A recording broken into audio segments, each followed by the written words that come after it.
যেটা তোমার জন্য সেটা কখনো হারায় না, আর যেটা তোমার না সেটা জোর করে ধরে রাখা যায় না। এমনই একটি গল্প, পছন্দের জিনিসের দূরত্ব। আরিফ নামের এক তরুণ ছিল, জীবনে তার চাওয়াগুলো খুব বেশি ছিল না। কিছু স্বপ্ন, কিছু মানুষ, আর একটু শান্তি। ছোটবেলা থেকে সে বুঝে গিয়েছিল গল্পের মতো সহজ নয় বাস্তবতা, আর পছন্দের সব কিছুই নিজের হয়ে যায় না।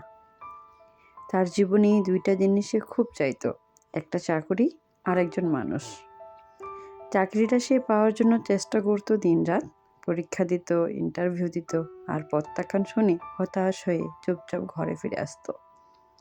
যেই কোম্পানিটাকে সে সবচেয়ে বেশি চাইতো, ঠিক সেখানেই বারবার সুযোগ হাতছাড়া হয়ে যেত। আর মানুষটা যাকে সে চেয়েছিল, যার কাছে থাকতে চেয়েছিল, সে সব সময় একটু দূরে দূরে থাকতো। কথা বলতো, হাসতো, কিন্তু কখনো নিজের করে এগিয়ে আসতো না।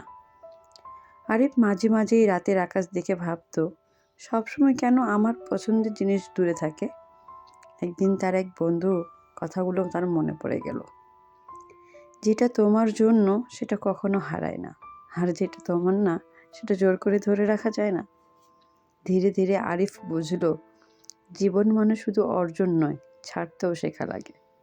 কিছুদিন পর কোম্পানি থেকে ফোন এলো। যে চাকরিটা সে কখনো পাবে না ভেবেছিল, সেই চাকরিতে তাকে নিয়োগ দেওয়া হয়েছে। আর যাকে সে এতদিন দূর থেকে চেয়েছিল, সে নিজেই একদিন এগিয়ে এসে বলল, তুমি চেষ্টা কখনো ছাড়োনি, এটাই আমাকে তোমার দিকে টেনে আনে। আরিফ তখন বুঝলো, বাস্তবতা গল্পের মতো হয় না ঠিকই, কিন্তু কখনো কখনো বাস্তবতায় এমন একটা গল্প লিখে দেয়, যার শেষটা কল্পনার থেকেও সুন্দর। তাই তো কবি বলেছেন, একবার না পারিলে দেখো শতবার। তাই একবার হতাশ হলেই সব কিছু ছেড়ে দেওয়া যাবে না, বারবার চেষ্টা করতে হবে। সাকসেস, সফলতা অবশ্যই আসবে আপনার কাছে, জাস্ট সময়ের অপেক্ষা মাত্র।